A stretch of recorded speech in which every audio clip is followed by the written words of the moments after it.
U.S. Defense Secretary Mark Esper said on Saturday that the United States would remain committed to Afghan security forces, and while the signing of a historic accord between Washington and the Taliban would be a good step, the road ahead would not be easy. In Doha, the United States signed a historic deal with Taliban insurgents on Saturday that could pave the way toward a full withdrawal of foreign soldiers from Afghanistan over the next 14 months and represent a step toward ending the 18-year war there. While the deal was signed by U.S. Special Envoy Zalmay Khalilzad and Taliban political chief Mullah Abdul Ghani Baradar, Esper met Afghan President Ashraf Ghani in Kabul, where they announced a joint declaration. "This is a hopeful moment, but it is only the beginning. The road ahead will not be easy.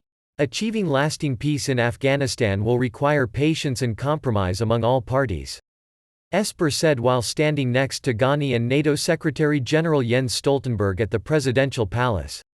"If the Taliban uphold the agreement, the United States will begin a conditions-based, and I repeat conditions-based, reduction in forces," Esper said. He added if the Taliban did live up to commitments, the United States would not hesitate to nullify the agreement.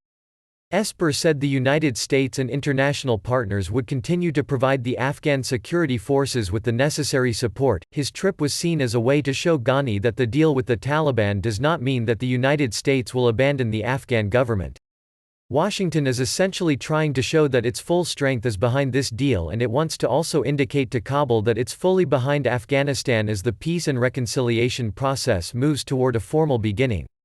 Michael Kugelman, Deputy Director Asia Program at the Wilson Center, said, "Afghans, and many in the region, are concerned that the United States could abandon Kabul much like it was perceived to have left the region after the Soviet Union exited Afghanistan decades ago. The accord comes amid a fragile political situation in Afghanistan." The Independent Election Commission said on February 18 that Ghani won a September 28 vote beset by allegations of rigging, technical problems and other irregularities. Afghanistan Chief Executive Abdullah Abdullah rejected the results, claimed to be the victor and vowed to name a parallel government. Esper's trip is perhaps an indication that the U.S. is ready to essentially accept the new government in Afghanistan, Kugelman said. Experts are cautious about what the accord may lead to. "The word I keep coming back to is preliminary. Ultimately, if there's ever going to be a longer-lasting peace reach, it's going to have to be settled among Afghans," Jason Campbell, with the RAND Corp think tank in Washington,